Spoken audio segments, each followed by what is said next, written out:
Okay so जो last हम लोगों का वीडियो है जिसमें हम लोग इंटरनल्स का डिस्कस कर रहे थे, उसके पहले ये वाला पार्ट हम लोगों ने डिस्कस किया था। ठीक है, आई अपलोड दैट वीडियो, आप जाके वापस देख लेना। आई थिंक मैंने अपलोड किया है कि नहीं याद नहीं है, आप वेरीफाई कर लेना। ये वाला हुआ था लास्ट, ये पॉइंट पे थे, मतलब इंटरनल्स के पहले जीयूआई वाला जो टॉपिक है वो कंप्लीट हुआ था। अब इसके आगे ये स्टार्ट किया था कि नहीं वो मुझे याद नहीं है, सो वो मैं आपको पूछ रहा था। ठीक है, so exactly on that video we are last we were discussing this वाला पॉइंट, ये डायग्राम, और उसके पहले ये वाला पॉइंट।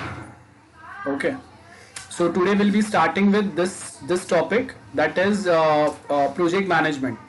मैं वीडियो अपलोड कर दूंगा, आप देख लेना, कुछ मिसिंग रहेगा so let me know, next time हम लोग वो डिस्कस कर लेंगे। ठीक है, सो सर रिलेटेड, हाँ बोलो, क्या बोल रहे हो? which you are talking about, asking नहीं, यही about. हाँ, इंटरनल्स के पहले जो हम लोग का टॉपिक हुआ था, जीयूआई कंप्लीट हुआ था। सर एक बार GUI बताओ, ओवरव्यू उसका। ओवरव्यू में कुछ नहीं है। जीयूआई मतलब हम लोग यहाँ पे, ये देखो, ये हम लोगों ने डिस्कस किया था कि कोई अगर एरर अगर आएगा तो उसको आपको सिर्फ एरर देख के नहीं, स्पेसिफिकली मेंशन करना है पूरा डिटेलिंग के साथ में कि what was the error main. Same way हम लोगों ने देखा था कि अगर बहुत सारे ऑप्शंस अगर है तो हम लोग यहाँ पे एक टूल बार मेंशन करेंगे। तो जो स्टैंडर्ड सॉफ्टवेयर जो है they provide such tool bars जहाँ पे आप एक अपना कस्टम मेन्यू बार बनाने के लिए यूजर को अलाउ करेंगे।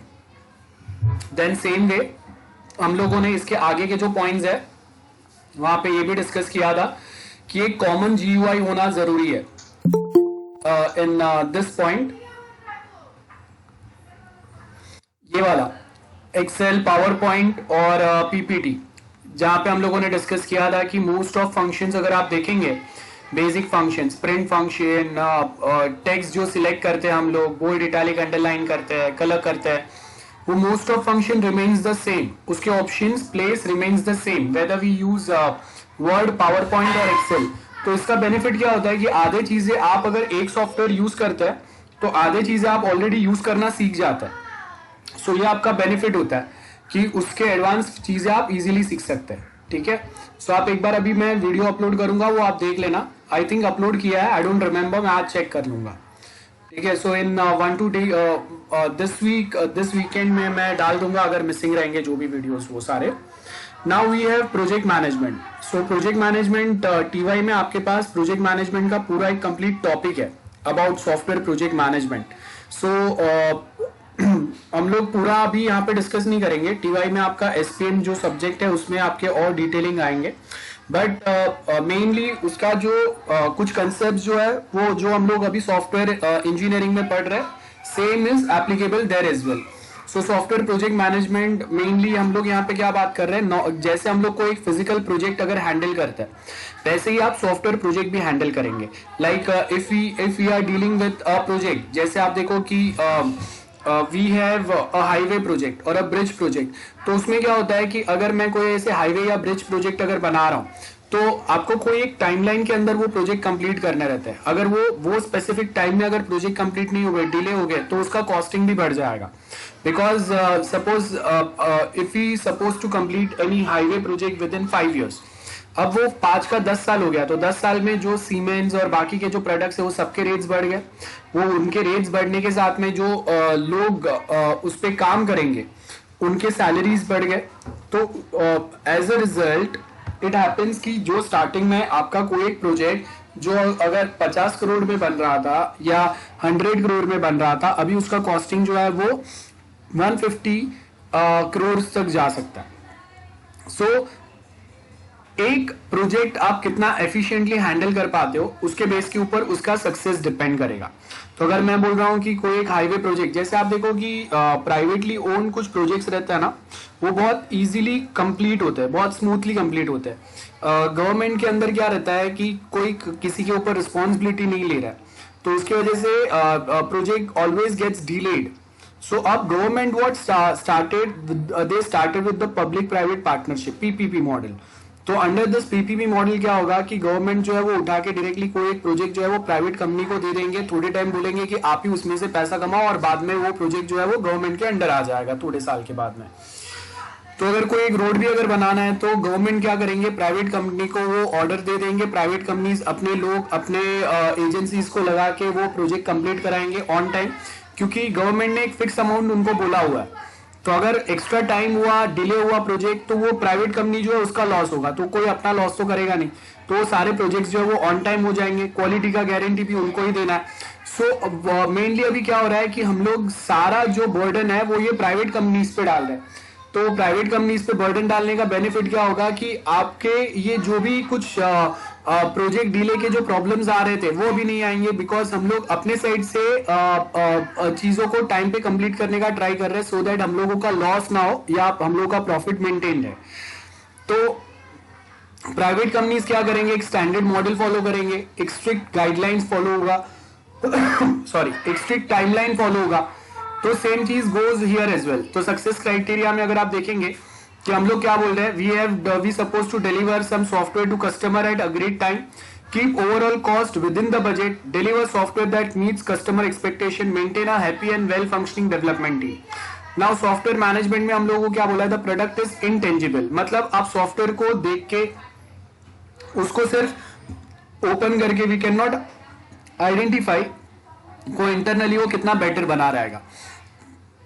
If you have some physical project, जैसे अगर ब्रिज बनाना है, हाईवे बनाना है, तो हम लोग जाके देख सकते हैं, हम लोग को पता चलेगा कि कैसा अच्छा बना है, नहीं बना है, रोड का क्वालिटी कितना अच्छा है, बेकार है, और कितना कंप्लीट हुआ है, कितना नहीं हुआ है, क्योंकि वो फिजिकली आपके सामने है। Software is not front of us, तो वो आइडेंटिफाई करना, देखना वो पॉसिबल नहीं होता है।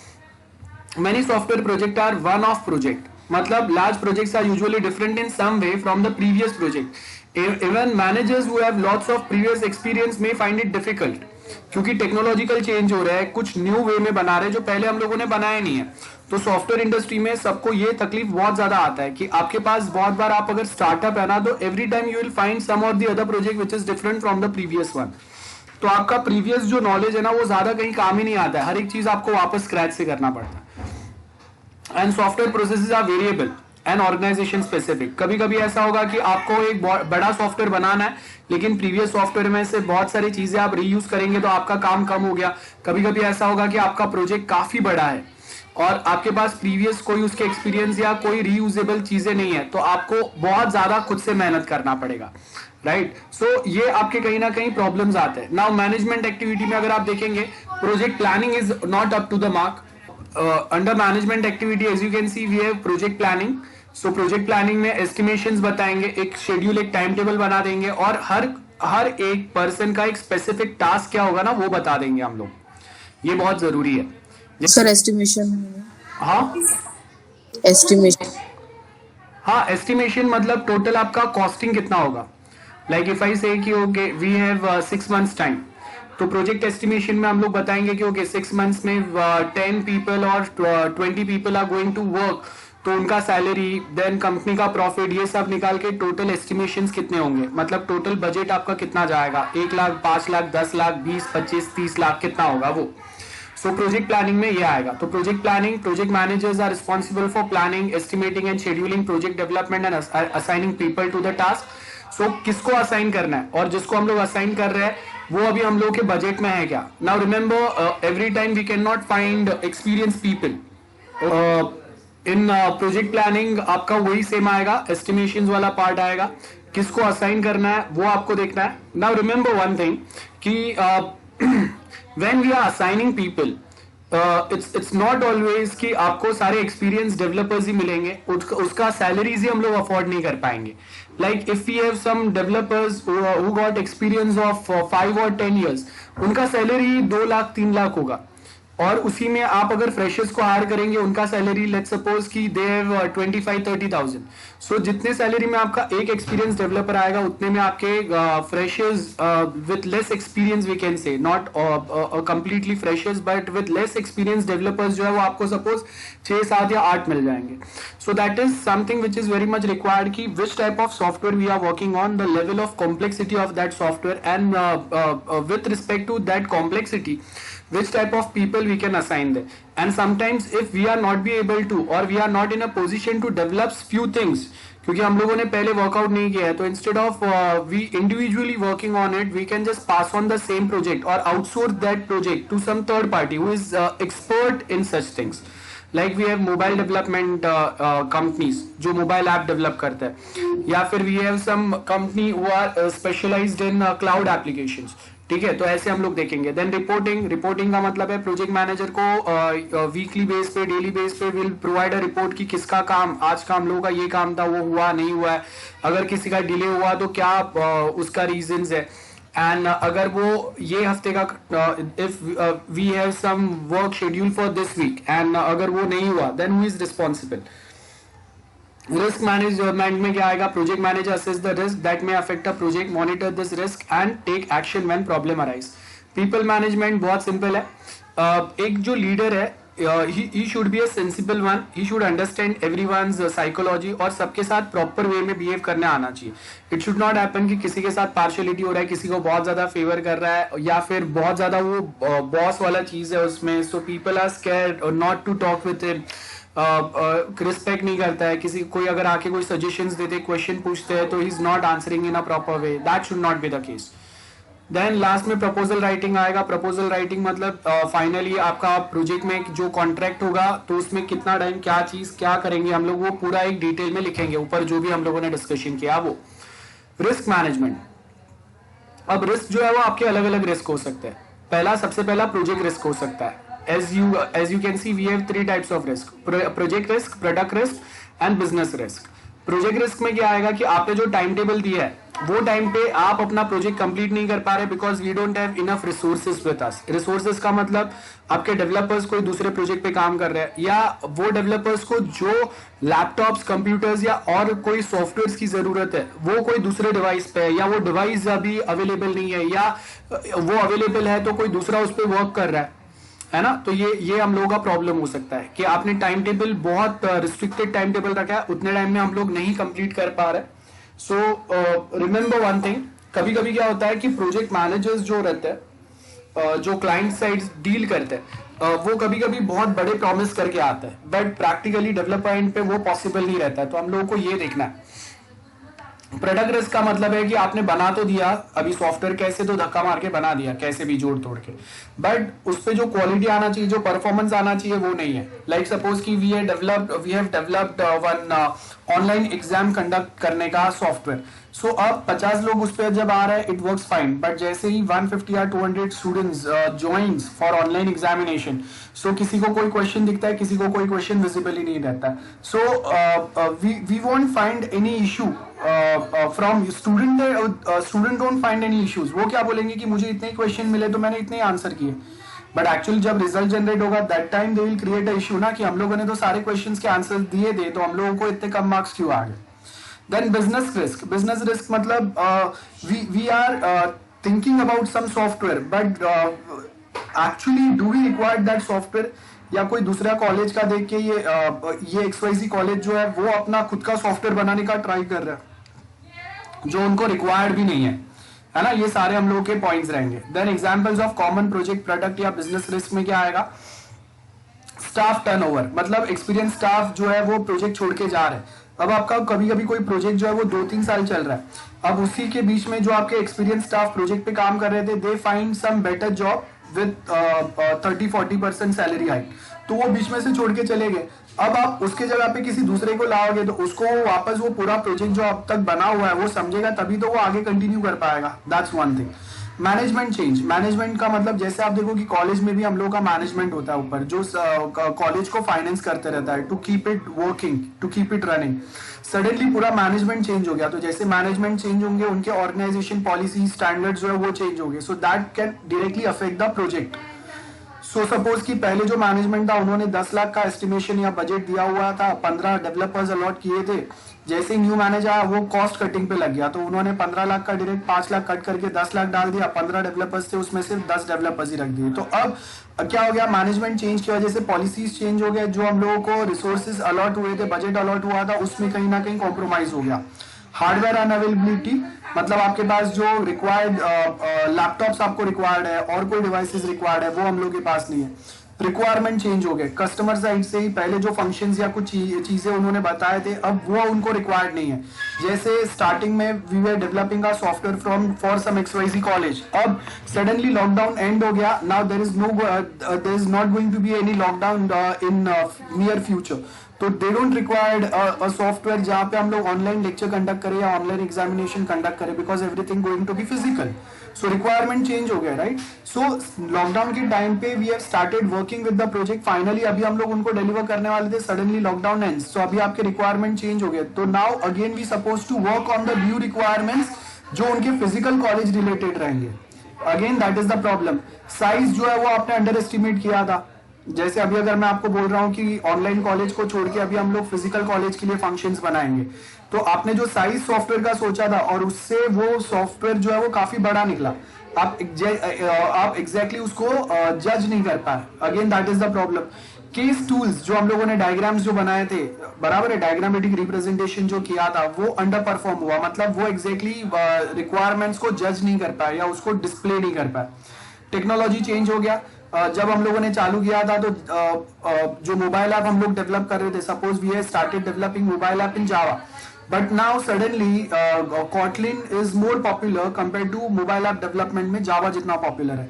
तो क्या हुआ, टेक्नोलॉजिकल चेंज हो गया, because Kotlin can work easily with many advance databases, with cloud, with AI and etcetera etcetera. So now we supposed to implement our other project या आगे का जो भी डेवलपमेंट है, we supposed to work on Kotlin. Again that creates a problem. Product competition आ गया, competition में अभी आपको फाइंड आउट करना है कि आपके कॉम्पिटिटर्स के पास जो भी फंक्शंस या फीचर्स है वो सेम आपके पास है या नहीं। So those are the points.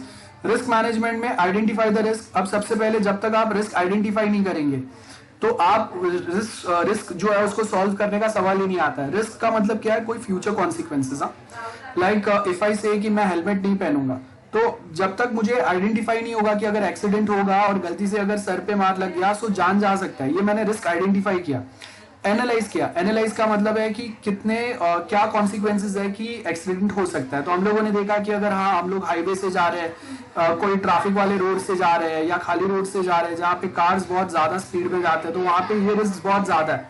तो इसके लिए हम लोगों ने प्लान किया and we keep monitoring it. तो प्लानिंग में हम लोगों ने क्या डाला, we made a by default rule कि आपको हेलमेट पहनना जरूरी है, बराबर है, so that we can avoid number of accidents. At same point of time हम लोगों ने बोला कि ड्रिंक एंड ड्राइव अलाउड नहीं रहेगा, और लाइसेंस अगर आपके पास है then only you are allowed to drive 2 wheeler और 4 व्हीलर। गांव के जैसा नहीं है कि कोई भी चला लेगा, बराबर है, कोई लाइसेंस नहीं पूछता है। और सिर्फ 2 सीट्स आर अलाउड, 3-4 लोग अगर साथ में बाइक पे जा रहे हैं दैट इज नॉट अलाउड।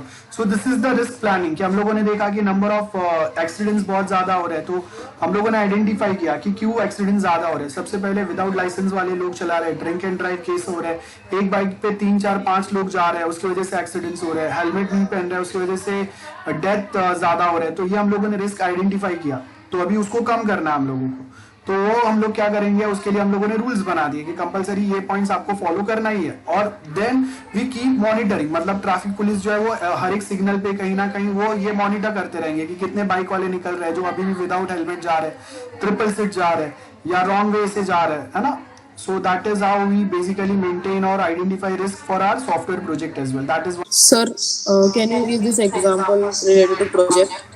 या प्रोजेक्ट में हम लोग अभी क्या करेंगे, रिस्क आइडेंटिफिकेशन। अगर मैं बोल रहा हूँ कि हम लोगों का ऑनलाइन एग्जाम कंडक्ट करने का अगर कोई एक सॉफ्टवेयर है, सो रिस्क आइडेंटिफिकेशन क्या हो सकता है कि टाइम के पहले मैंने सपोज डाला था कि ओके 1 o'clock पे पेपर शुड पॉप आउट, लेकिन 1 o'clock के पहले अगर पेपर आ गया तो पेपर लीक कंसिडर करेंगे ना हम लोग, तो वो क्या हो गया, मेरा रिस्क आइडेंटिफिकेशन हो गया।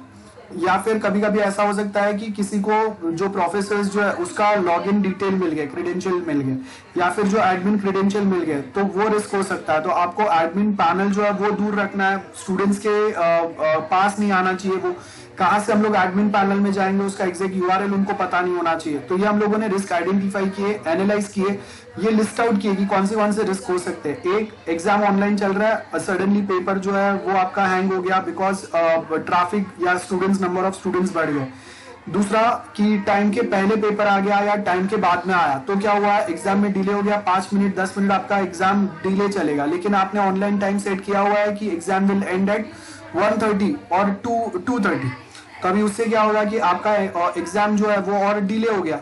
तो अभी सॉफ्टवेयर जो है वो तो उसको आपने जो टाइम सेट किया वो तभी वो एंड करेगा ना, लेकिन पेपर जो है वो 10 मिनट लेट पॉप आउट हुआ था, तो 10 मिनट लेट चलना चाहिए। तो जब एग्जाम चल रहा है वो टाइम पे आप उसका टाइमिंग चेंज कर सकते हो कि नहीं, again that is the problem या that is the one risk जो आपको आइडेंटिफाई करना है, और उसके बेस के ऊपर देन हम लोग क्या करेंगे, प्लान करेंगे to avoid such risk avoid में हम लोग क्या करेंगे कि we can put a timer on Google form as well as on our website as well.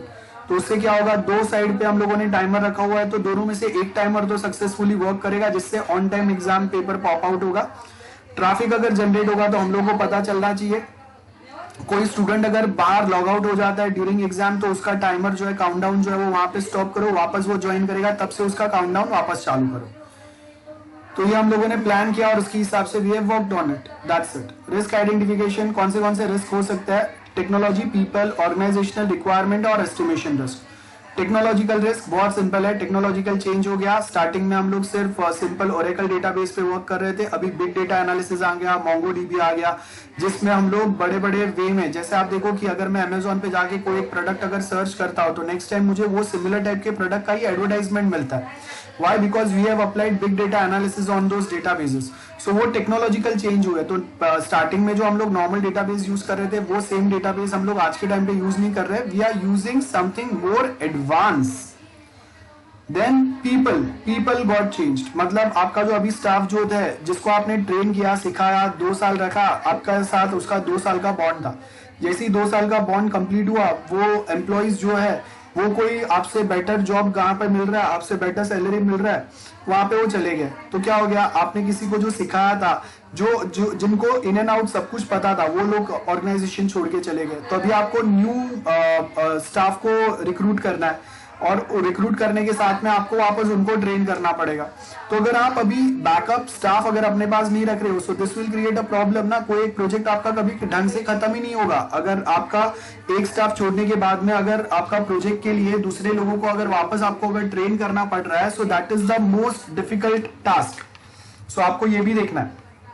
Then उसके बाद में नेक्स्ट पॉइंट हम लोग यहाँ पे क्या बोल रहे हैं, as you can see organization level पे चेंजेस हो गए, मैनेजमेंट चेंज हो गया जो हम लोगों ने पहले देखा, the tools which are required. अब देखो एवरी टाइम हम लोग सारी चीजें मैन्युअली नहीं करते, sometimes we do apply few automation testing, जैसे अगर मैं आपको यहाँ पे बताऊं ऑटोमेशन टेस्टिंग, सो यहाँ पे देखो ऑटोमेशन टेस्टिंग टूल में वी हैव सम कंपनीज जो बाय डिफॉल्ट आपको बहुत सारी चीजें खुद से प्रोवाइड कर रहा है, like we have this one. Okay, let's have a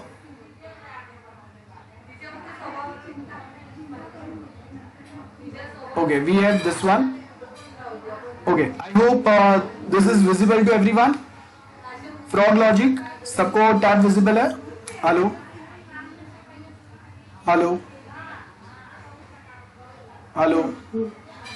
browser में मैंने जो अभी टैब ओपन किया, is it visible to everyone? Yes, sir. Okay, so as you can see in this video, At Dinosaur Industries, the mood is tense yet again tonight. The entire development team is working overtime ahead of the release of a new software update, but it has to be tested first before this can happen. Will all the user interface components continue to work properly after the update, or does the new code contain bugs? All tests have to be run manually. This costs a lot of time, money, and coffee.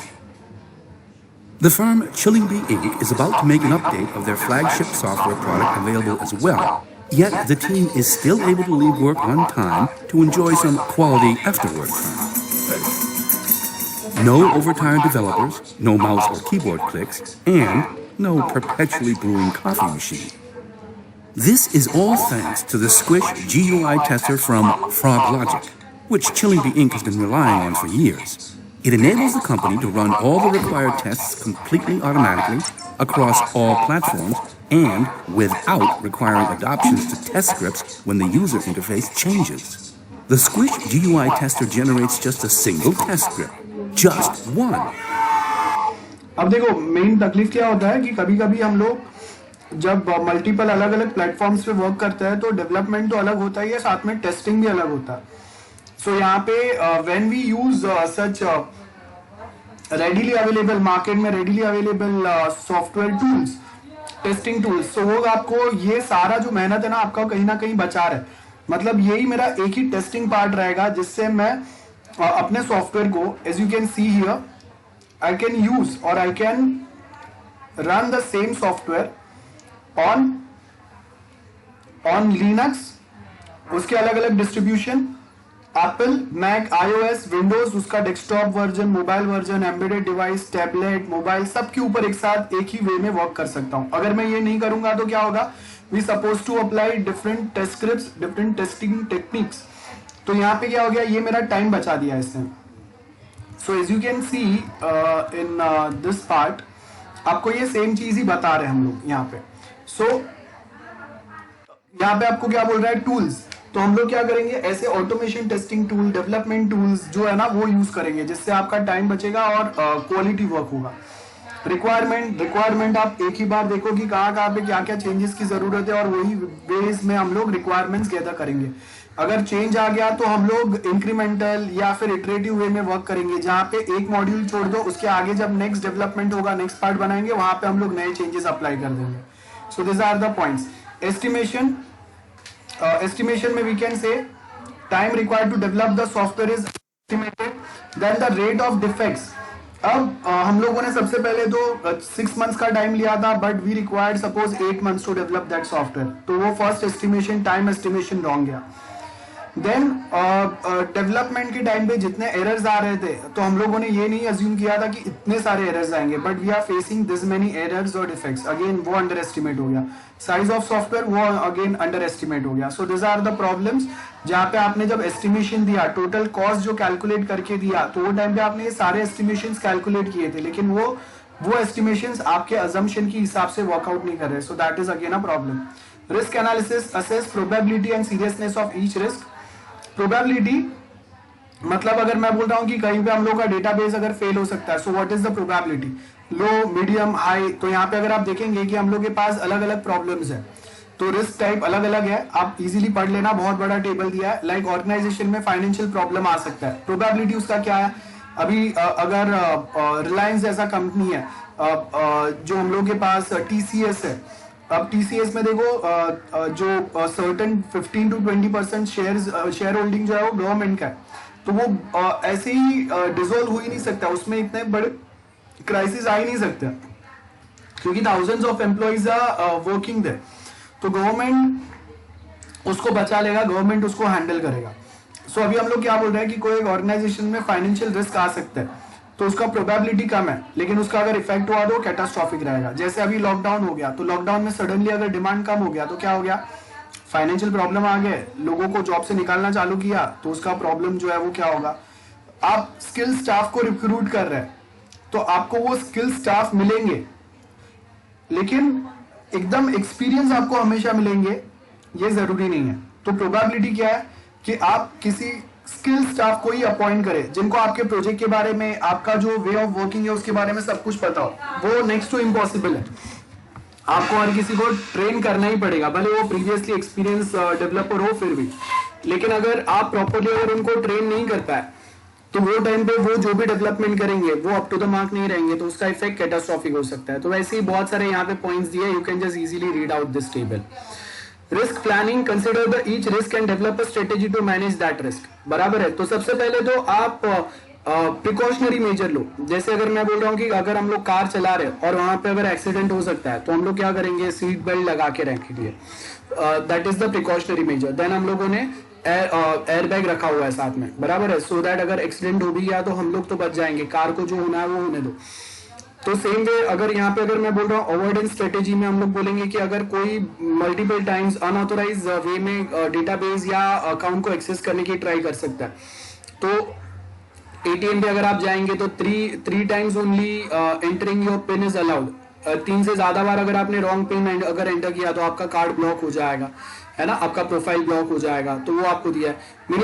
Minimisation strategy, the impact of risk on the project और a product. तो आपको क्या करना है कि ऐसे कोई risk आ भी गए तो आप एक ऑल्टरनेटिव वे चालू रखो जिससे प्रोजेक्ट के ऊपर उसका रिस्क जो है वो मिनिमम रहे। जैसे अगर मैं बोल रहा हूँ कि अगर वेबसाइट अगर वर्क करना बंद हो गया तो भी हम लोगों ने मोबाइल ऐप चालू रखा हुआ है, तो उसका इम्पैक्ट जो है वो मिनिमम आ गया। तो अगर जो भी एम्प्लॉइज या जो भी यूजर्स है वो वेबसाइट एक्सेस नहीं कर पा रहे temporary, but they can work with mobile application. So वही हो गया स्ट्रेटेजी प्लान। सो यहाँ पे आपको वही रिस्क दिया हुआ है। देखो अभी हम लोगों ने ऊपर जो देखा था वही है, ऑर्गेनाइजेशन फाइनेंशियल प्रॉब्लम हो गया, रिक्रूटिंग क्वालिटी स्टाफ वो नहीं मिल रहा है, स्टाफ बीमार हो गए बीच में ही चलते चलते, एक्सीडेंट हो गया, हॉस्पिटल में चले गए, 1 महीना हॉस्पिटल में एडमिट है। अब हम लोग जिसको कस्टमर को प्रोजेक्ट देना है उसको हम लोग ये नहीं बोल सकते कि मेरे एम्प्लॉय का एक्सीडेंट हो गया था बिकॉज ऑफ विच हम लोग ऑन टाइम डिलीवरी नहीं कर पाए, बराबर है, रिक्वायरमेंट चेंज हो गया।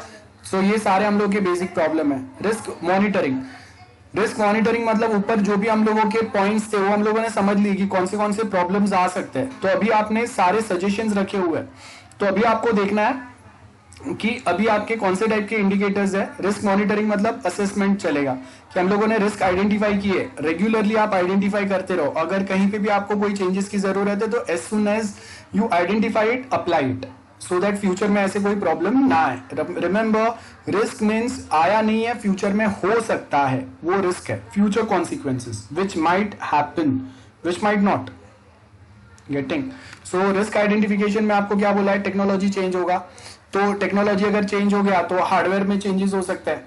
जैसे आप देखो कि आज के टाइम पे अगर टेक्नोलॉजी चेंज हो गया तो आपको हार्डवेयर में चेंज करना पड़ेगा, मुझे एक्स्ट्रा ग्राफिक कार्ड लगेगा, रैम का साइज बढ़ाना पड़ेगा, ये सारे हम लोग के प्रॉब्लम्स हो सकते हैं। पीपल जो है, स्टाफ जो है वो आपके साथ में नहीं है, या आप अपने स्टाफ को प्रॉपरली ट्रीट नहीं कर रहे, तो उससे क्या होगा कि sometimes self esteem is more compare to what salary you are providing to them. So आज के टाइम पे self esteem, stress management things like अगर उनका काम हो गया है तो आप अपने ऑफिस में कहीं पे अलग से, जैसे हम लोग कॉलेज में कैरम या ऐसे जिम खाना होता है, वैसे आप रिफ्रेशमेंट के लिए अलग अलग एक्टिविटीज, गेम्स उनके लिए रखो, so that they can just go and chill out there, वापस आके अपना काम कर सकते हैं। वो हो गया। ऑर्गेनाइजेशन में lack of action by senior management, जब कभी अगर कोई प्रॉब्लम होता है या जब कभी अगर हम लोग कुछ सजेशंस प्रोवाइड करते हैं, तो अगर जो मैनेजमेंट है वही अगर ध्यान नहीं देगा तो जो एम्प्लॉय है वो भी फिर छोड़ देंगे बोलने का, है ना। द टूल्स जो है वो रिक्वायरमेंट चेंज हो गए, एस्टिमेशन जो आपने बोले थे 6 महीना बोला था, लेकिन अभी एक्चुअल में 8 months are going to take to complete it, और उसके लिए जो स्टाफ है वो अभी हम लोग के पास नहीं है, या आपके पास स्टाफ है, टाइम भी है, लेकिन जो नंबर ऑफ डिफेक्ट्स आपको मिल रहा है वो आप इजीली खुद से सॉल्व नहीं कर पा रहे हैं। ये सारे हम लोगों के इंडिकेटर्स है। सेम उसके की पॉइंट्स दिए हुए हैं यहाँ पे, बहुत सिंपल से पॉइंट्स है, यहाँ पे इतना कुछ डिस्कस करने की जरूरत नहीं है। की पॉइंट्स मतलब ऊपर जो भी हम लोगों ने डिस्कस किया उसका समरी है ये। नेक्स्ट जो हम लोग का टॉपिक है वो है मैनेजिंग पीपल। अब देखो ये पूरा बोल बचन टॉपिक है। मैनेजिंग पीपल मतलब अगर मैं कॉलेज में कोई एक इवेंट कर रहा हूँ तो जो भी स्टूडेंट्स मेरे साथ काम करेंगे उनको प्रॉपरली मुझे मैनेज करना आना चाहिए। अगर मैं उनको मैनेज नहीं कर पाया, वो जो हम लोग के टीम मेंबर्स रहेंगे इवेंट में जो काम कर रहे अलग अलग टीम्स है, उनके बीच में ही अगर आपस में ही कहीं ना कहीं डिस्प्यूट रहेंगे तो इवेंट सक्सेस होने के चांस जो है वो तो बहुत कम हो गए। सो मुझे क्या चाहिए कि जो भी स्टूडेंट्स हम लोग की इवेंट्स में काम करेंगे वो आपस में एक दूसरे के साथ में कंफर्टेबल होने चाहिए। अगर उनके पर्सनल कुछ प्रॉब्लम है तो वो इवेंट में नहीं आने चाहिए। मैं हर किसी को रिस्पेक्ट करूँ, हर किसी को कुछ सजेशंस है वो देखूँ, हर किसी के कुछ ग्रीवांसेस अगर है तो उसको मैं सुनूं, उसको सॉल्व करूं, उनको सपोर्ट करूं, है ना, मोटिवेट करूं उनको। अगर उनके साइड से अगर कुछ मिस्टेक होता है तो मैं उनको उनके ऊपर पूरा ब्लेम ना डालूं। सक्सेस अगर होता है तो उनके ऊपर जाने दो, फेलियर अगर होता है तो टीम मेंबर्स जो है वो अपने ऊपर रिस्पॉन्सिबिलिटी रहेगा कि ओके मेरे साइड से प्रॉपर मैनेज नहीं हुआ जिसकी वजह से कहीं ना कहीं प्रॉब्लम हो गया। तो ये जो है ना ये मैनेजिंग पीपल है कि कीप मोटिवेटिंग देम, समझो उनको, उनके साथ प्यार से बात करो, उनको मोटिवेट करते रहो, उनको आप एटलीस्ट अगर आप बेटर वे में उनको ट्रीट करेंगे ना they will be very much happy. So यहाँ पे वही है, people are organisation most important asset. अगर वो नहीं रहेंगे तो कुछ काम होना ही नहीं आपके ऑर्गेनाइजेशन का। So the task of managers क्या है कि आपको हर किसी को वो लीडरशिप स्किल्स जो है वो उसके पास होना चाहिए, इन शॉर्ट बस यही है। तो यहाँ पे कोई आईटी रिलेटेड टॉपिक के बारे में बात नहीं करें, ये प्योरली बोल बचन टॉपिक है। तो आपको क्या है, पीपल मैनेजमेंट में कंसिस्टेंसी आना चाहिए, मतलब सारे टीम मेंबर्स जो है वो इक्वल वे में ट्रीटमेंट मिलना चाहिए उनको। इट शुड नॉट हैपन कि टीम लीडर की कोई गर्लफ्रेंड हम लोग की टीम में है तो उसका काम जो है वो टीम लीडर खुद से करके दे रहा है और हम लोग के ऊपर भी डाल रहा है, उसका काम हम लोग पे धकेल रहा है। वो अगर कुछ गलती करेगी कोई प्रॉब्लम नहीं है, ऐसा नहीं होना चाहिए। या टीम लीडर के साथ में किसी का बहुत अच्छा दोस्ती है, वो जाके पार्टी करता है साथ में, तो इसके लिए टीम लीडर जो है वो उसको कुछ नहीं बोलता है, उसके साइड मिस्टेक भी होता है तो नथिंग गोइंग अगेंस्ट हिम। लेकिन जो उनके साथ प्रॉपर नहीं है उनको ज्यादा तकलीफ हो रहा है। सो ये सिनारियोज नहीं होने चाहिए, ठीक है। सो ये आपका पॉइंट आएगा। Respect everyone, inclusion of all team members while deciding on something. तो अगर प्रोजेक्ट में कहीं पे अगर कुछ चेंज हो रहा है, अगर कोई एक एम्प्लॉय जो फ्रेशर भी है उसका बहुत बड़ा रोल नहीं भी है, फिर भी उसको इंक्लूड करो, उसको बताओ कि हाँ प्रोजेक्ट में ये चेंज हुए है या हो रहा है, या हम लोग को यहाँ कहीं पे सजेशंस की जरूरत है। ऑनेस्टी बहुत जरूरी है। कोई एक एम्प्लॉय ने अगर अपने साइड से अगर कुछ चेंजेस अगर बताया तो आप जाके वो हाईलाइट करो कि हाँ ये हम लोगों का एम्प्लॉय है जिसने ये कुछ चेंजेस बताया, बिकॉज ऑफ विच हम लोगों का प्रोजेक्ट जो है वो ज्यादा सक्सेस हो गया। तो किसी दूसरे का क्रेडिट जो है वो अपने नाम पे नहीं लेना है। टीम लीडर्स बहुत बार ऐसा प्रॉब्लम होता है कि टीम मेंबर ने कोई सजेशंस दिए थे, उसने कुछ मेहनत किया और मैनेजर या हायर अथॉरिटीज के पास जाके जो टीम लीडर है वो अपने नाम पे सारे क्रेडिट्स ले लेगा। सो मैनेजमेंट या मैनेजर विल थिंक कि ओके ये सारा एफर्ट्स जो है, ये सारा मेहनत या आइडिया जो है वो टीम लीडर का है। That should not be the case. Motivating people, of course बहुत सिंपल है। बेसिक नीड्स सबके होते हैं, पर्सनल नीड्स होते हैं। अब पर्सनल नीड्स और सोशल नीड्स जो है वो सबसे ऊपर रहते हैं। बेसिक नीड्स आपको खाना चाहिए, सोना चाहिए, आराम चाहिए। एक सर्टेन लिमिट के बाद में आप काम नहीं कर सकते, वीकली एटलीस्ट एक ऑफ चाहिए, है ना। वो टाइम पे आप कंपनी के कुछ काम नहीं करेंगे या वो कंपनी आपको डिस्टर्ब नहीं करेगा, ये आपके बेसिक नीड्स हो गए। पर्सनल नीड्स क्या है कि आप अगर जॉब पे आ रहे हैं तो 10 लोग 50 लोगों के सामने आपका सेल्फ रिस्पेक्ट, सेल्फ एस्टीम जो है वो होना चाहिए। अगर कोई आपको रोज आके आपके जॉब पे आप जाते हो और रोज आके कोई आपको इंसल्ट करेगा तो वो नहीं चलेगा, है ना। तो वो सबसे ऊपर होता है। बाद में आप कितना भी अच्छा जॉब रहेगा स्टिल आप वहां पे नहीं जाएंगे क्योंकि सेल्फ एस्टीम नहीं है। Social needs, group of people can easily accept it. अब ऐसा नहीं होना चाहिए कि कंपनी में अगर भाई आप आईटी डिपार्टमेंट से हो या आप सपोर्ट डिपार्टमेंट से हो, so no one respect you because support department का कोई वैल्यू नहीं है। मार्केटिंग डिपार्टमेंट से अगर है तो उसका बहुत ज्यादा वैल्यू है, एवरीवन रिस्पेक्टेड।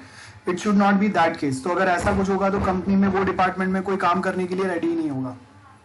तो ह्यूमन नीड्स हायरार्की बहुत सिंपल है। साइकोलॉजिकल नीड सबसे नीचे होता है, बेस होता है। Self esteem and self realization. Self realization मतलब मोटिवेट करो लोगों को कि हाँ भाई आप कुछ कर सकते हैं। वो उनमें जब तक सेल्फ कॉन्फिडेंस नहीं आएगा वो कुछ काम नहीं कर पाएंगे। तो वो आप कभी उनको सेल्फ कॉन्फिडेंस कैसे दोगे? आप उनको आप प्रॉपर अच्छा ट्रेनिंग देंगे, बराबर है। और एक सेटिस्फेक्शन वाला जो पार्ट है ना वो आना चाहिए। मतलब अगर काम अगर खत्म होता है तो वो टाइम पे उनको लगना चाहिए कि उनका पार्टिसिपेशन था, तब जाके कुछ काम खत्म हुआ। उनका जो उनके जो एफर्ट्स थे वो मैनेजमेंट ने, टीम लीडर ने, सबने रिस्पेक्ट किए हैं। और प्रोजेक्ट कंप्लीट होने के बाद में जो हम लोग का हायर मैनेजमेंट या मैनेजर है वो आके सबको थैंक यू बोल रहा है। एक छोटा सा पार्टी दिया जहाँ पे हम लोग सब साथ में मिल रहे हैं, एक छोटा सा सबके साथ मेल जोल हो रहा है, बात हो रहा है ना। ये सारे पॉइंट्स होने चाहिए। सो इंडिविजुअल मोटिवेशन क्या होगा, एक छोटा सा स्टोरी दिया हुआ है, पढ़ लेना आप।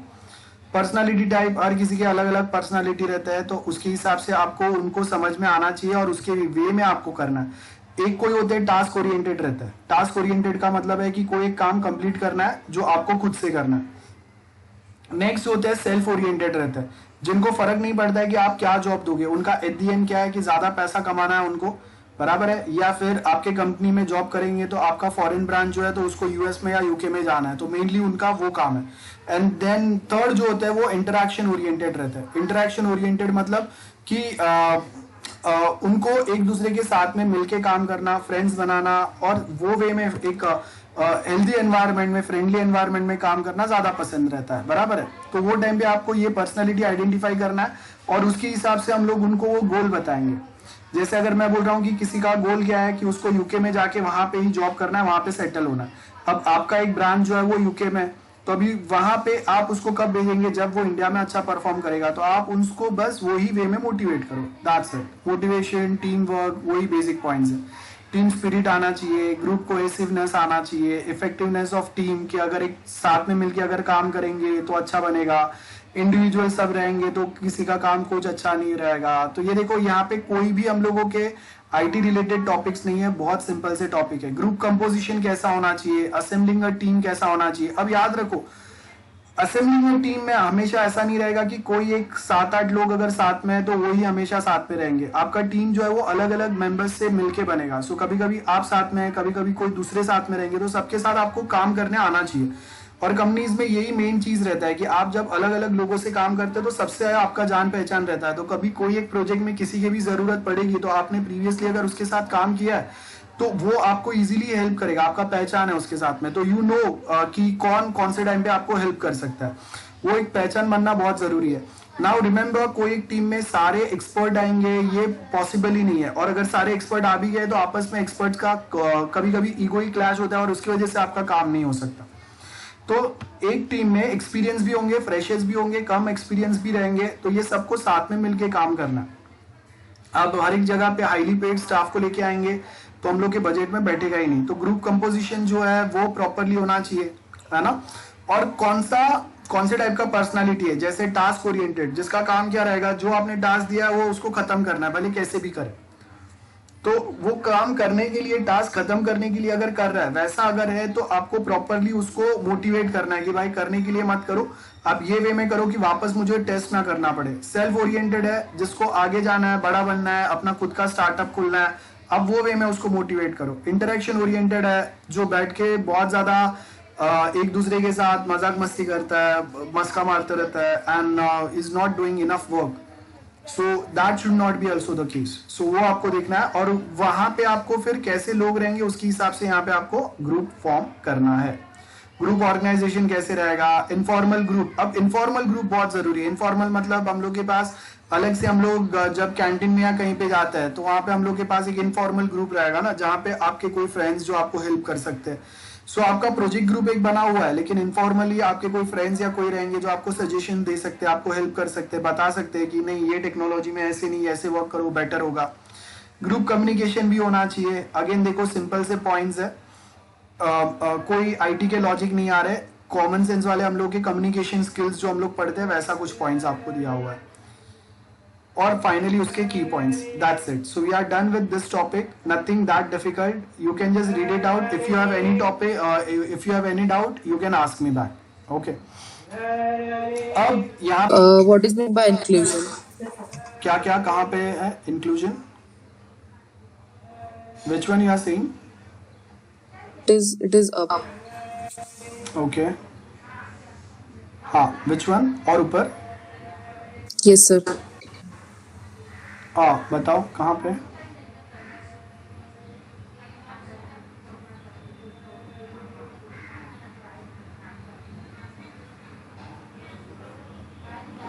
विच वन, और ऊपर? Sir, wait. ये वाला इंक्लूजन। Yes, sir. इंक्लूजन मतलब अगर कहीं पे भी हर किसी के व्यूज जो है, मैंने बोला ना कि अगर टीम में हर एक टीम मेंबर को आप चांस दो बोलने के लिए, तो उनको क्या लगता है, अगर कोई प्रॉब्लम है, कहीं पे रिक्वायरमेंट में चेंज है, तो everyone should be included in the group decision. ऐसा नहीं होना चाहिए कि कोई एक बोलेगा उसी का बात सुन के हम लोग वही हिसाब से प्रोजेक्ट पे वर्क करेंगे, या वही सेम मैनर में आपका टीम रिएक्ट करेगा या वर्क करेगा। सो इंक्लूजन मतलब involve all team members, and हर एक के पॉइंट ऑफ व्यू सोचना समझना जरूरी है, तो सो दैट हर किसी को लगेगा कि हाँ ये टीम में मेरा भी इंपॉर्टेंस है। That's what we mean by inclusion, that's it. Okay, so involvement of all the members of the team, right? हाँ, तो if you are a part of a team, बराबर है, और हम लोग अभी प्रोजेक्ट बना रहे, अब सडनली हम लोगों को वहाँ पे रिक्वायरमेंट चेंज हो गया, सपोज कॉलेज के साइड से दे आर सेइंग कि अभी हम लोग को ऑनलाइन एग्जाम कंडक्ट नहीं करना है, फिजिकल एग्जाम ही कंडक्ट करना है, तो उसके स्पेसिफिक हम लोग को सिर्फ रिजल्ट जनरेट करने वाला जो पार्ट है वो ही बनाना है। अब मेरे पास इनफ डेटा या इनफ आइडिया नहीं है how to develop a result generation system. तो अभी हम लोग अगर सबके साथ मिलकर डिस्कस करेंगे दैट्स बेटर, अगर if you don't have any experience, still if I ask you कि ओके रिजल्ट जनरेशन सिस्टम बनाना है, do you have any idea और समथिंग, और you can just go and research all team members, और next day हम लोग discuss करते हैं. तो ये क्या हो गया, मैंने सबको पूछा, सबको इक्वल रिस्पेक्ट दिया, so that everyone will add some or the other point of view from their end, and that will help for the success of our project. वो होगा. Okay. नेक्स्ट जो हम लोग के पास टॉपिक है that is the quality management and process improvement. Quality मतलब जैसे अगर हम लोग, मैंने आपको पहले भी बताया हुआ है कि if I go to Zomato, तो जोमेटो में क्या होगा, they have provided something in a very efficient way. ये क्वालिटी डिफाइन करता है.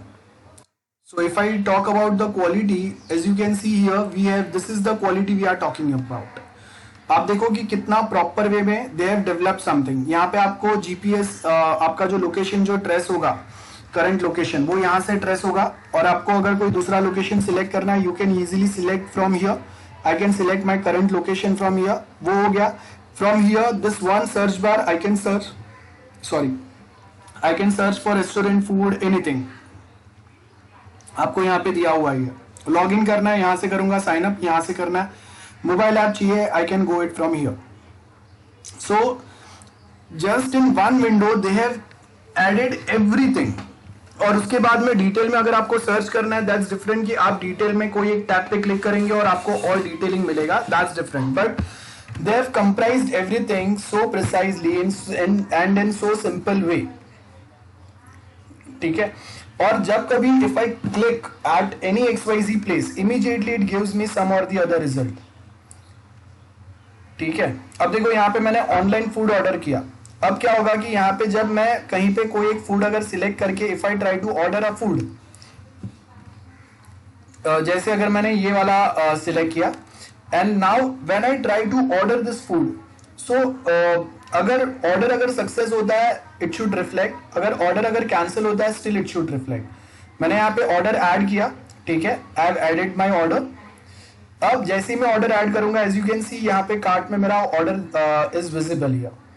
जब मैं यहाँ पे कंटिन्यू करूंगा, सो कंटिन्यू के बाद में once I place my order, once I pay to Zomato, तो उसके बाद में अगर मेरा पेमेंट अगर फेल हो रहा है, then also it should reflect. अगर पेमेंट सक्सेस हो रहा है, then too it should reflect it. और कभी कभी ऐसा भी हो सकता है कि पेमेंट मेरे साइड से सक्सेस हो गया, लेकिन जब मैं पेमेंट तो सक्सेस हो गया, लेकिन ऑर्डर जो है वो मेरा कैंसिल हो गया होटल के साइड से. So in this situation how you are going to react, that's another point. Clear है. So we have such different examples with us. Then next है हम लोग के पास, वी हैव ओला. ठीक है.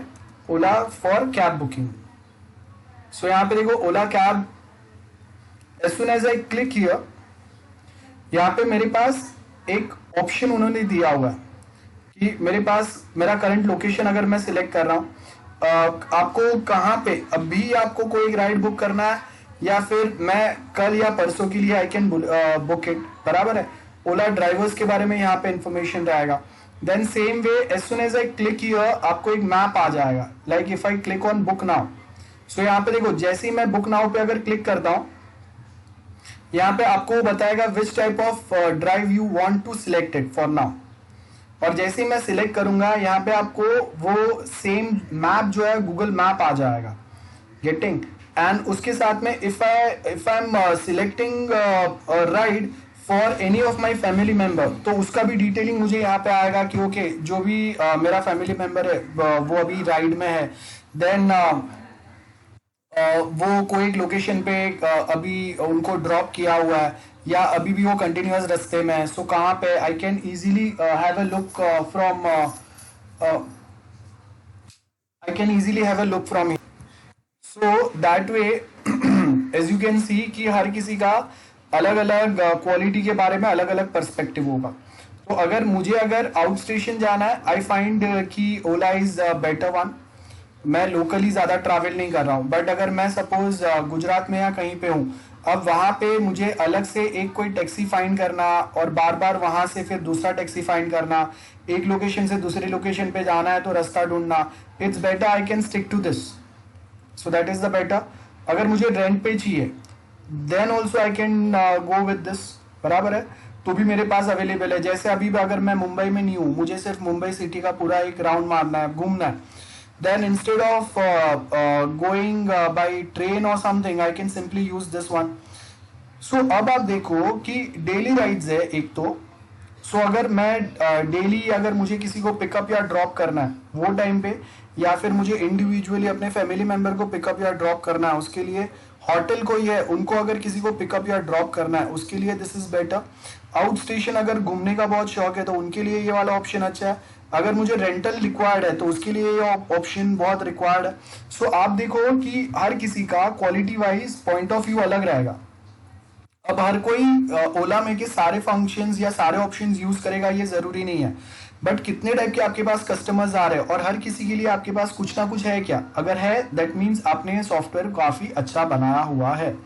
जैसे if people comes to Zomato, तो अब देखो उसने क्या किया है, वो सिर्फ ऑनलाइन फूड बुकिंग नहीं बोल रहा है खुद को, बराबर है. आप जोमेटो से आप कोई डाइनिंग फैसिलिटी भी सिलेक्ट कर सकते हो. You can just go out for dinner और फॉर पार्टी और समवेयर, और वहां पे आपका जो टोटल बिल रहेगा उसके ऊपर भी आपको डिस्काउंट्स मिलेंगे, है ना. So this all points are provided to us. तो वो आपका क्वालिटी है. क्वालिटी मीन्स आपका सॉफ्टवेयर कितना बेटर है, उसमें कितने काम के फंक्शंस अलग अलग जो लोग यूजर्स आ रहे हैं उनके बारे में है. That is what we mean by this quality of a software. So यहाँ पे अगर आप टॉपिक देखेंगे, this are the topic here. From this point हम लोगों का जो टॉपिक है वो स्टार्ट होता है.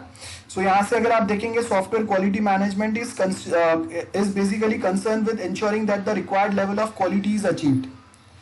अब रिक्वायर्ड लेवल ऑफ क्वालिटी क्या होता है कोई बता नहीं सकता, लेकिन अगर मैं बोल रहा हूँ कि जब मैं अगर लॉगिन पे क्लिक करता हूँ तो विद इन 10 सेकेंड्स मेरा लॉगिन हो रहा है. अगर मैं पेमेंट पे क्लिक कर रहा हूँ विद इन 10-50 सेकेंड्स या 30 सेकेंड्स में मेरा पेमेंट हो रहा है. So that's define the quality from user perspective. कोई एक फंक्शन अगर मैं यूज कर रहा हूं और वो स्मूथली चल रहा है without much delay, that is what defines quality to me.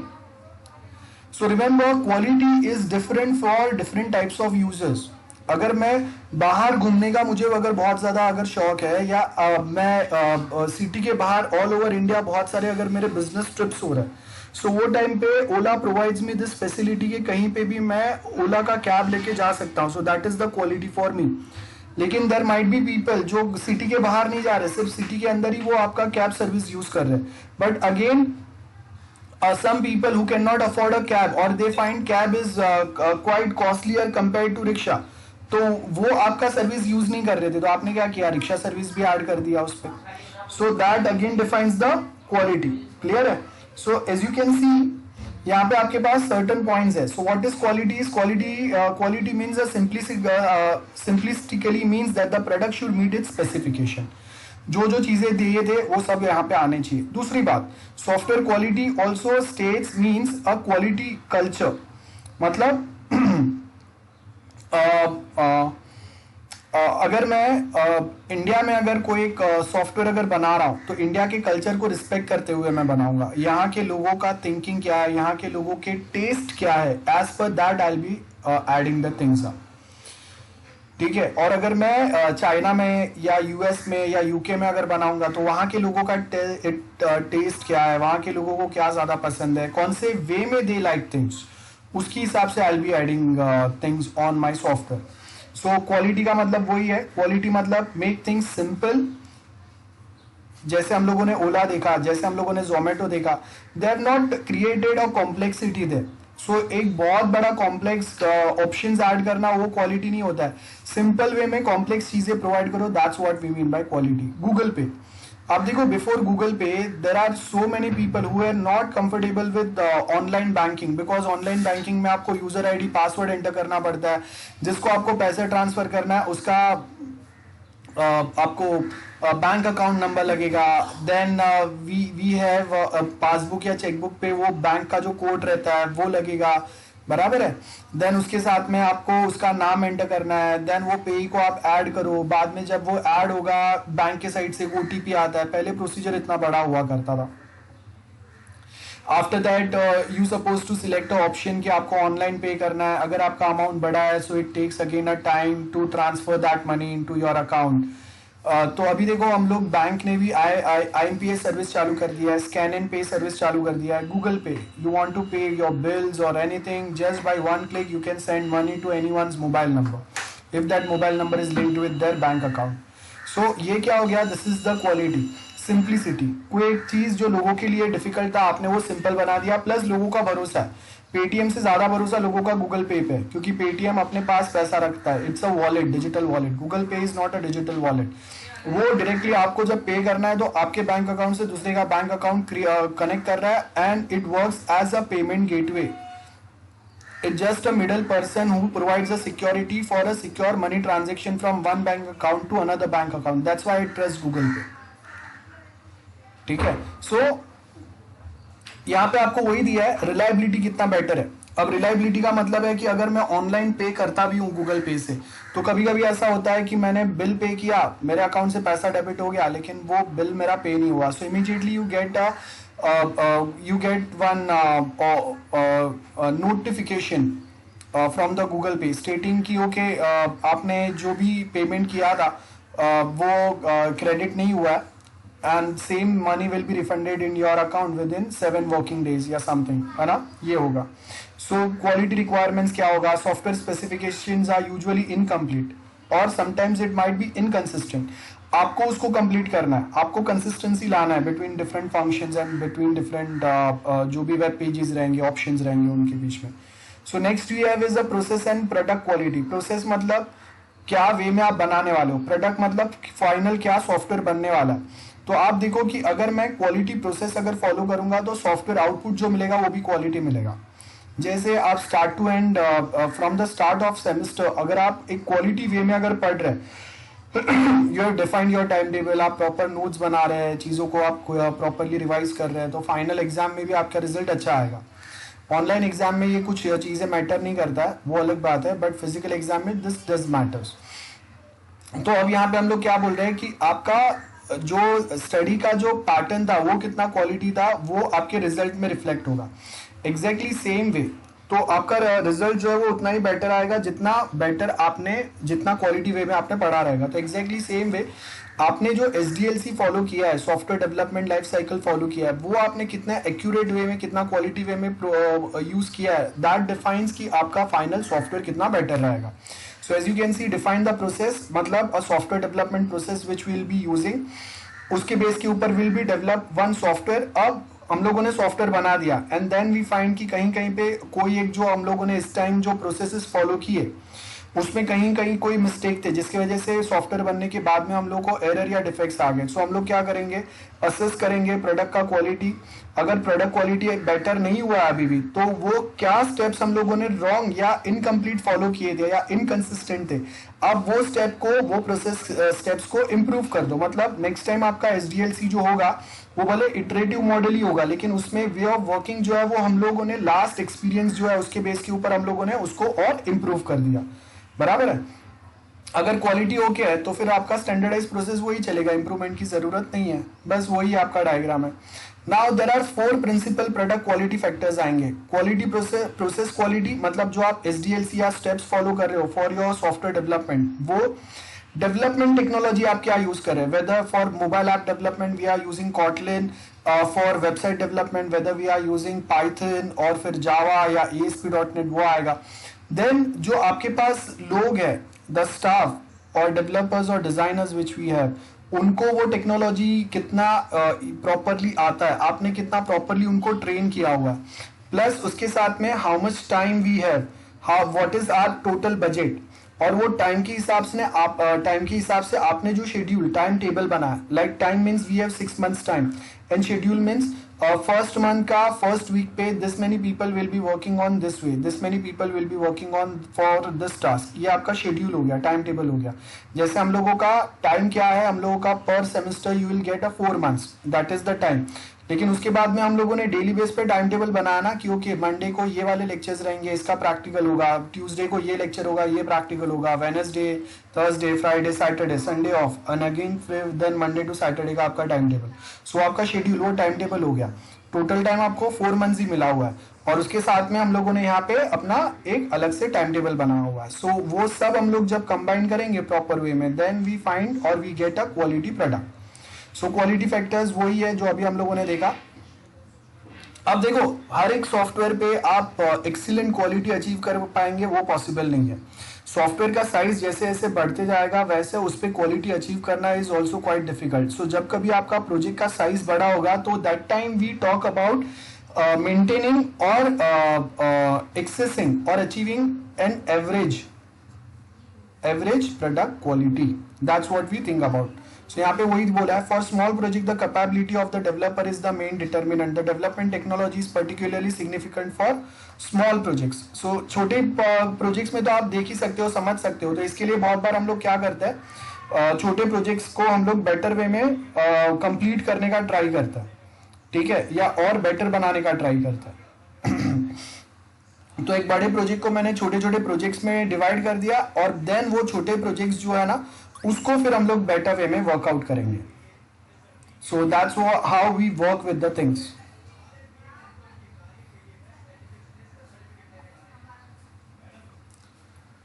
Then उसके बाद में आपके पास प्रैक्टिकल प्रोसेस क्वालिटी क्या बोला है, practical define the process standard such as how reviews should be conducted. So आप देखो कि एक बार आपने अगर प्रोजेक्ट अगर अपना सबमिट कर दिया तो उसके बाद में आप क्या करेंगे कि आप रिव्यूज डिमांड करेंगे, और डिमांड करने का जरूरत नहीं है, कहीं पे अगर कोई एरर्स भी आते हैं तो आप वहां पे एक नोटिफिकेशन देंगे कि okay you can send this report to Microsoft और टू गूगल या टू फेसबुक, आपने बहुत बार देखा रहेगा।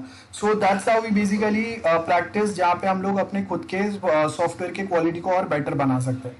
Same way monitor the development process, ensure that the standards are being followed. अब ये स्टैंडर्ड कौन से रहेंगे ये कैसे पता चलेगा?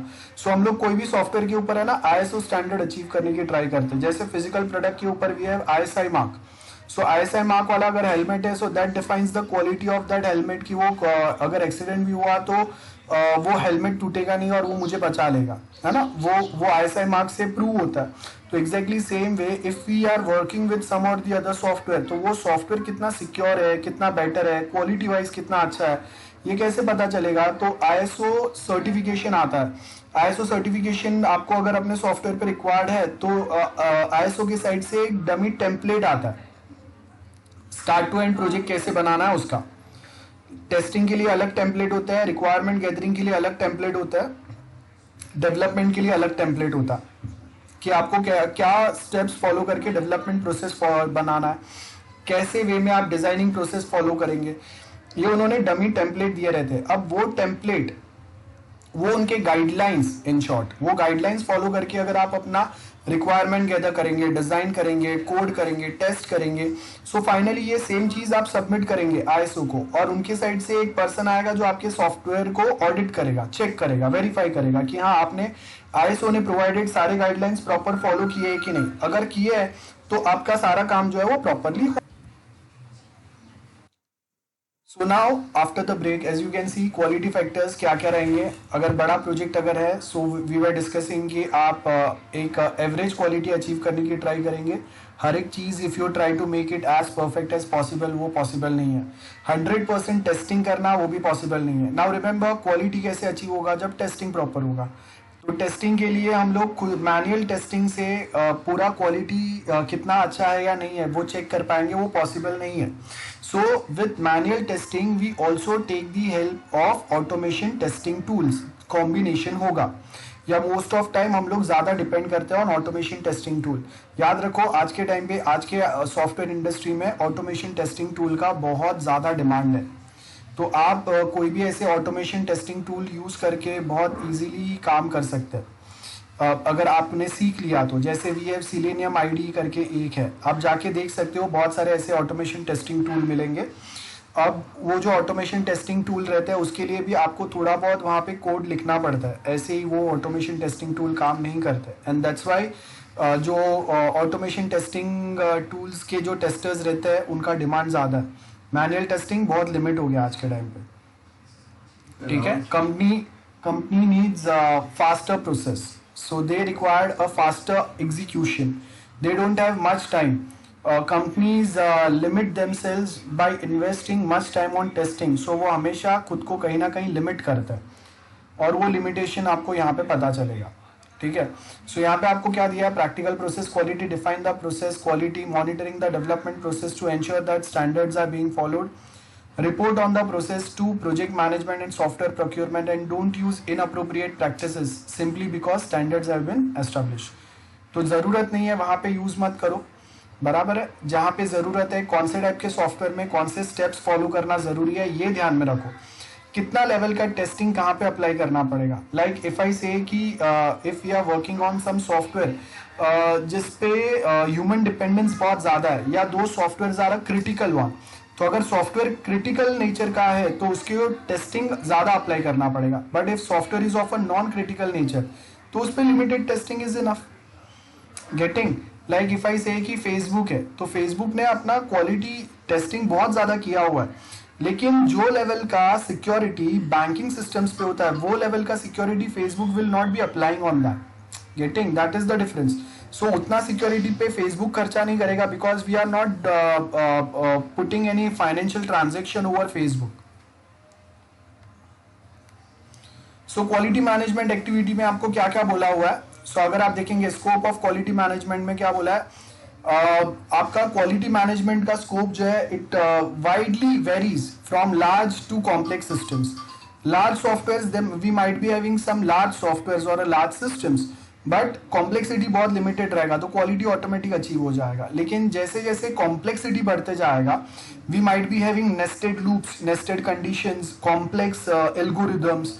तो जैसे जैसे कॉम्प्लेक्सिटी बढ़ेगा, कोडिंग कॉम्प्लेक्सिटी बढ़ेगा, वैसे वैसे उसमें क्वालिटी अचीव करना भी थोड़ा कहीं ना कहीं डिफिकल्ट होते जाता है. तो quality in one go achieving a quality is not possible. आपने एक बार बनाने के बाद में continuously we keep on working on it to make it as better as possible. आपको एक मोबाइल ऐप यूज करते हैं तो on timely basis you will find updates for those mobile apps play store से. तो वो क्या होता है, वो आपने कॉम्प्लेक्स सिस्टम एक बार बना दिया, बाद में कंटिन्यूअसली हम लोग उसके ऊपर सपोर्ट प्रोवाइड कर रहे हैं to make it more better. So quality management activities क्या रहेगा, assure a minimum level of quality. जैसे अगर मैं बैंकिंग एप्लीकेशन अगर यूज कर रहा हूँ तो वहाँ पे कुछ चीज़ें फर्स्ट टाइम यूजर फ्रेंडली नहीं रहेगा, इट्स फाइन. लेकिन अगर मैं कोई ट्रांजेक्शन कर रहा हूँ तो उस पर सिक्योरिटी गारंटी होना चाहिए. गेटिंग. मैं अगर अपना बैंक अकाउंट को कहीं पे लॉगिन किया मैंने अपना ऑनलाइन बैंकिंग, और देन अगर मैंने 5 मिनट्स ऐसे ही आइडल रखा है, वो ऑटोमेटिकली लॉग आउट होना चाहिए. बिकॉज अगर वो कंटिन्यूअस वैसे ही रहेगा then that will create a problem. ATM पे पहले अगर हम लोग जाते थे तो कंपलसरी आपको कार्ड स्वाइप करने के बाद में, ट्रांजेक्शन होने के बाद में भी suppose to press on exit या एंड ट्रांजेक्शन. अदरवाइज बहुत बार स्टार्टिंग में एटीएम पे लोगों के साथ हुआ है कि आफ्टर स्वाइपिंग माय कार्ड या after just starting my transaction on ATM मैंने 5000 विड्रॉ किया, बाद में मैं पैसा लिया और निकल गया, मैं ट्रांजेक्शन या लॉग आउट करना या एग्जिट करना भूल गया. नेक्स्ट टाइम मेरे बाद जो पर्सन एटीएम पे आया उसको मेरे अकाउंट का डायरेक्ट एक्सेस मिल गया, तो he just directly withdraw 5000 10,000 from my account. So ये क्या हो गया, this is the problem. So हम लोगों ने क्या किया, now we have started with the concept कि once you swipe your card आपका एक ट्रांजेक्शन होगा. So within that transaction either you can just check your bank statement या मिनी स्टेटमेंट, और you can withdraw money. As soon as you withdraw your money आपका transaction वो वाला जो session है वो एंड हो जाएगा. अगर वापस पैसा निकालना है, मिनी स्टेटमेंट अगर रिक्वायर्ड है आपको, then again you suppose to swipe your card. तो क्वालिटी प्लानिंग होगा, जैसे डेवलपमेंट प्लान होता है वैसे ही. तो क्वालिटी प्लान में we mainly focused on testing criterias. Quality control, of course minimum ये लेवल का आपको quality standard, development standard follow करना है, तो ये लेवल का तो क्वालिटी अचीव होना चाहिए. सो यहाँ पे अगर आप देखेंगे, अब देखो कि स्टार्टिंग से डेवलपमेंट बाद में हो रहा है, यहाँ पे software development coming later in the stage. सबसे पहले आप requirement gathering, analysis, feasibility study होगा, और उसके बाद में जो डिजाइनिंग होगा, सब में हम लोग क्वालिटी फाइंड आउट कर रहे हैं या क्वालिटी मेंटेन कर रहे हैं. सो रिक्वायरमेंट गैदरिंग में क्वालिटी जितना बेटर रहेगा, डिजाइनिंग में वो सेम क्वालिटी हम लोग मेंटेन करने का ट्राई करेंगे, एंड वो डिजाइन के बेस के ऊपर जब आपका फाइनल डेवलपमेंट होगा तो उसमें भी वो सेम क्वालिटी इनहेरिट होगा. सो this is the software development process. तो डेवलपमेंट के पहले ही हम लोग का क्वालिटी प्रोसेस जो है वो चालू हो जाता है. That is the thing. Quality assurance and standards. Quality assurance में सबसे पहले आपको यहाँ पे क्या बोला, सबसे पहले standard are important for effective quality management like encapsulation of best practice, avoid repetition of past mistake. So हम लोग नोट डाउन करके रखेंगे क्योंकि लास्ट टाइम हम लोगों ने ये कॉलेज सॉफ्टवेयर जब हम लोग बना रहे थे तो रिजल्ट जनरेशन सिस्टम में at this place we have face this XYZ error and we have rectified our code in this pattern and उसके बाद में वो कोड जो है वो work successfully for our client. So this is the thing which we have updated in our software development process और document is well. So next time जब हम लोग सिमिलर टाइप का सॉफ्टवेयर बनाएंगे तो लास्ट टाइम जो हम लोगों को प्रोजेक्ट में मिस्टेक आया था we will not be repeating the same mistake this time. So they are a framework for a quality assurance process. They involve checking compliance to a standard and they provide a continuity. Continuity का मतलब हम लोग एक standard process अगर follow करेंगे ना सो उसका better way क्या होगा कि जो भी न्यू एम्प्लॉयज आ रहे हैं या कोई दूसरा एम्प्लॉय है जो कोई दूसरे प्रोजेक्ट पे, लेकिन we are following one standard approach, एक स्टैंडर्ड प्रोसेस हम लोग फॉलो कर रहे हैं जहाँ पे हम लोग कोड के साथ ऊपर कमेंट्स डाल रहे हैं। अगर हम लोग का मेन एल्गोरिदम क्लास रहेगा तो उसको हम लोग कोई XYZ पैटर्न में ही लेबल कर रहे हैं और डेटाबेस को कोई XYZ पैटर्न में ही हम लोग लेबल कर रहे हैं और ये सारी चीजें ट्रेनिंग में हम लोगों ने सबको सिखाया है। तो क्या होगा कि कोई एक एम्प्लॉय अगर बीमार हो गया, एक्सीडेंट हो गया या कंपनी छोड़ के चले गया तो उसके जगह पे हम लोग कोई दूसरे एम्प्लॉय को जब वो प्रोजेक्ट पे डिप्लॉय करेंगे सो उसको भी सेम ट्रेनिंग दिया है जो प्रीवियस एम्प्लॉय को दिया था, तो दोनों के पास सेम लेवल ऑफ नॉलेज है। तो जब वही सेम ट्रेनिंग यूज करके, ट्रेनिंग में सिखाया हुआ वो सेम स्टैंडर्ड यूज करके अगर प्रीवियस एम्प्लॉय जो कंपनी छोड़ के गया उसने डेवलपमेंट किया है तो अभी जो नया एम्प्लॉय हम लोगों ने रिक्रूट किया उसको वो सेम चीज समझना सिंपल पड़ेगा। So that maintains the continuity in our software. जैसे आप देख लो कि हम लोग कोई एक फ्रेमवर्क यूज कर रहे हैं, कोई एक PHP का फ्रेमवर्क यूज कर रहे हैं, तो वो फ्रेमवर्क में मुझे पता है, जैसे इफ आई से कि we have a framework for a PHP, we have framework for PHP। So देखो अब यहाँ पे मेरे पास PHP का कोई भी एक फ्रेमवर्क है, तो जब मैं ये फ्रेमवर्क यूज करूंगा, मैंने ये फ्रेमवर्क कैसे यूज करते हैं ना उसका ट्रेनिंग दिया हुआ है, तो उसमें फोल्डर आर्किटेक्चर एक सेम वे में रहेगा। जैसे आप अगर मोबाइल ऐप बनाते हैं तो मोबाइल ऐप में अगर आप देखेंगे folder architecture, so as you can see folder architecture जो आपका होता है ना, most of time folder architecture remains same for one we can say for one framework. तो यहाँ पे मैंने बोला है कि this is the folder architecture, जिसमें हम लोगों ने क्या बोला है कि लाइब्रेरी आपके प्रोजेक्ट स्पेसिफिक वो सारे यहाँ पे रहेंगे, इमेजेस यहाँ पे रहेंगे, जावास्क्रिप्ट यहाँ पे रहेगा, CSS फाइल्स यहाँ पे रहेंगे, देन आपके बाकी के जो सोर्स फाइल्स है वो यहाँ पे रहेंगे, मेन आपका कोडिंग जो है वो ऊपर यहाँ पे रहेगा, मेन एल्गोरिदम कंट्रोलर में रहेंगे। So we have segregated everything और यही मैंने अपने सारे एम्प्लॉयज को ट्रेनिंग दिया है। तो जब वो अगर प्रोजेक्ट बनाएंगे ना तो वो ये सेम फोल्डर आर्किटेक्चर फॉलो करेंगे और फाइल्स को भी ये सेम वे में वो सेग्रीगेट करके रखेंगे।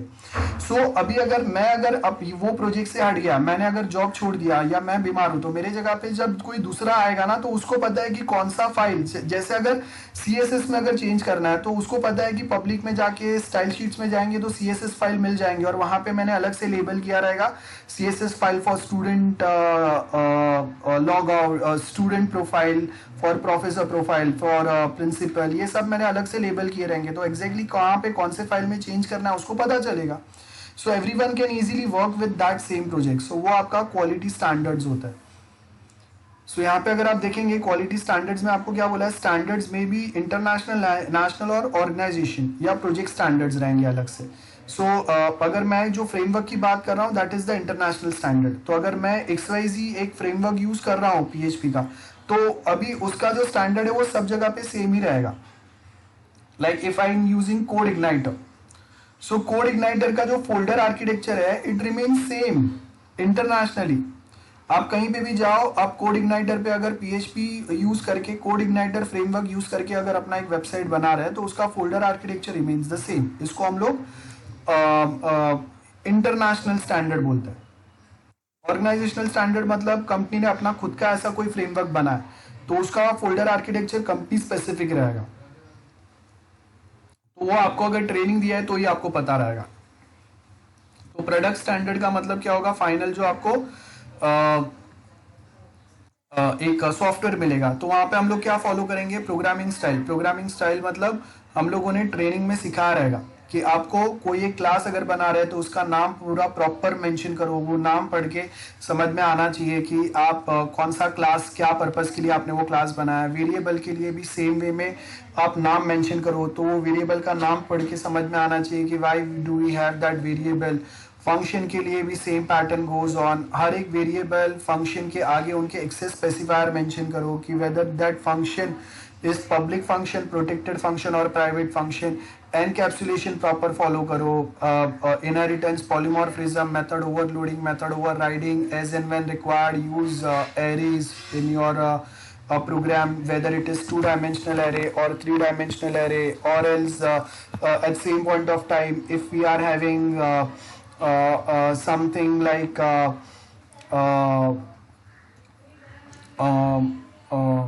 we can say कि comments, that is very important. So कोई क्लास मैंने क्रिएट किया है, कोई फंक्शन क्रिएट किया है, so with that I'll just write 2-3 lines of comments. Comments add करेंगे हम लोग, सिंगल लाइन या मल्टी लाइन कमेंट्स, जो हर एक प्रोग्रामिंग लैंग्वेज में आपको मिलता है, which gives a small brief about why we have that class और दैट फंक्शन, और वो फंक्शन क्या काम कर रहा है, कैसे कर रहा है, तो उसका एक ब्रीफ इंट्रोडक्शन देंगे। So that is the product standard. Then same way process standard, वो तो हम लोग को पता ही है। So product standard and process standard difference क्या होगा, डिजाइन रिव्यू फॉर्म अगर हम लोग सबमिट कर रहे हैं वो आपका प्रोडक्ट में आएगा। डिजाइन रिव्यू कंडक्ट कर रहे हैं, दैट इज द प्रोसेस, मतलब ये टेस्टिंग प्रोसेस होगा ना, जहाँ पे हम लोग टेस्ट करेंगे कि आपका डिजाइन कितना बेटर है, and then will fill up this form. तो टेस्टिंग करने के बाद में हम लोग ये फॉर्म फिल करेंगे, जहाँ पे हम लोग बताएंगे, चेकबॉक्स आएगा कि ओके आपको जो डिजाइन हम लोगों ने प्रोवाइड किया था वो आपका बेटर है, गुड है, बेस्ट है, और some changes are required. Then product standard में क्या आएगा, रिक्वायरमेंट डॉक्यूमेंट स्ट्रक्चर कैसे बनेगा, आपका डिजाइन डॉक्यूमेंट कैसे रहेगा, कोड डॉक्यूमेंट कैसे रहेगा वो। एंड प्रोसेस स्टैंडर्ड में क्या आएगा, submission of this document mainly, वो आपका प्रोसेस स्टैंडर्ड रहेगा, जहाँ पे ये डॉक्यूमेंट हम लोग खुद से बना रहे हैं based on the standard provided from the product standard requirement document. Method header format, then same way अगर कहीं पे कोई मेथड्स में अगर अपडेट्स हो रहे हैं, आप कोई कोड में अपडेट्स अगर कर रहे हैं, तो यहाँ पे हम लोग उसका सेम वर्जन रिलीज करेंगे, like version 1, 1.1, 1.1.1, 1.2, 1.3 like that. So उससे आपको पता चलेगा कि आपके पास वर्जन 1.3 है और बाकी आपके जो क्लाइंट्स है, बाकी आपके जो कलीग्स है, they are working with version 1.7. So that means आपको कुछ चेंजेस जो अप्लाई हुए हैं वो आपने नहीं लिए हुए हैं, तो वी सपोज टू अप्लाई और add those changes first because before we make any changes to any code file. यहाँ पे प्रोडक्ट में हम लोग बताएंगे कि okay will be using Java, then यहाँ पे हम लोग बताएंगे कि ओके जावा के थ्रू अगर हम लोग बनाएंगे तो सक्सेसफुली बन सकता है, क्या क्वालिटी रहेगा।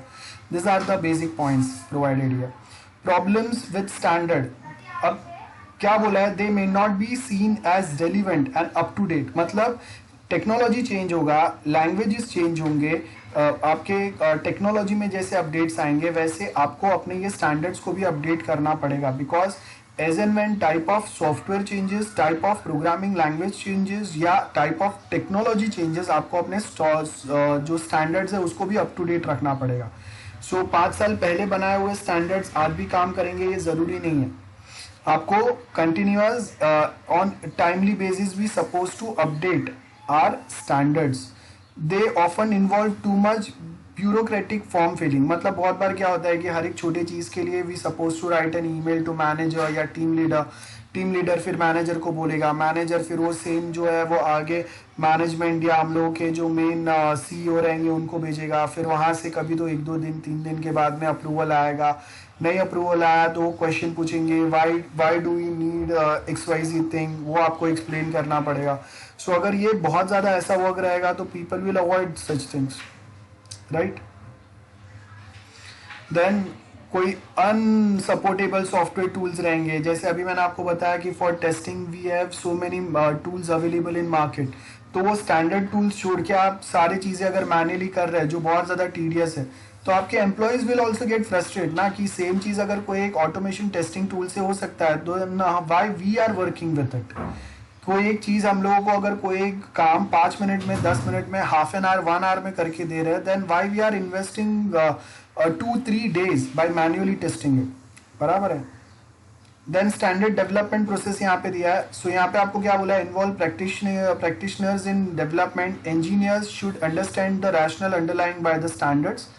उसके साथ में आपको यहाँ पे देखो रिव्यू स्टैंडर्ड्स हम लोग प्रोवाइड करेंगे, जो मैंने आपको बताया वही है। Then as same way we have ISO standards, जो मैंने आपको ऑलरेडी बताया, we have ISO standards always for requirement gathering, testing and for other purposes. So ये जो ISO स्टैंडर्ड्स रहेंगे, ये ISO स्टैंडर्ड का हम लोग हेल्प लेंगे बेसिकली, और ये ISO स्टैंडर्ड ने बताए हुए जो गाइडलाइंस है वो फॉलो करेंगे हम लोग फॉर अ बेटर डेवलपमेंट और फॉर अ बेटर आउटपुट। सो उसके यहाँ पे आपको ISO स्टैंडर्ड 9000 दिया हुआ है एंड ISO स्टैंडर्ड 9001 दिया हुआ है। सो वो आपको बेसिक पॉइंट्स बता रहे हैं कि हम लोग यहाँ पे 9001 में क्या क्या चीज़ों पे फोकस करेंगे, डिज़ाइन पे, परचेसिंग पे, बराबर है, product identifying and traceability, inspect करेंगे, टेस्टिंग प्रॉपर होगा, टेस्ट अगर किया हुआ है तो उसका स्टेटस हम लोग बताएंगे, ट्रेनिंग प्रोवाइड करेंगे हम लोग, कहीं पे अगर रिक्वायर्ड है तो करेक्टिव एक्शन मतलब बग फिक्सिंग, डिफेक्ट सॉल्व करना, एरर सॉल्व करना, वो आएगा। देन स्टेटिस्टिकल टेक्निक रहेगा। स्टेटिस्टिकल टेक्निक मतलब हम लोग लास्ट 6 महीने से यूज़ कर रहे हैं तो कितने बार फेलियर्स आए, कितने बार अपडेट्स आए आपको, कितने बार आपका सॉफ्टवेयर हैंग हुआ या क्रैश हो गया, कितने बार आपको तकलीफ आया है, डिले हो रहा है प्रोसेसिंग में, उसका एक स्टेटिस्टिकल रिपोर्ट बनाएंगे जिसके बेस के ऊपर again we suppose to add it. Servicing कितना ऑफन हो रहा है, तो अगर स्टेटिस्टिकल टेक्निक में हम लोग सर्विस की भी बात करेंगे, है ना। देन क्वालिटी ऑडिट्स कितने हो रहे हैं, क्वालिटी ऑडिट्स मतलब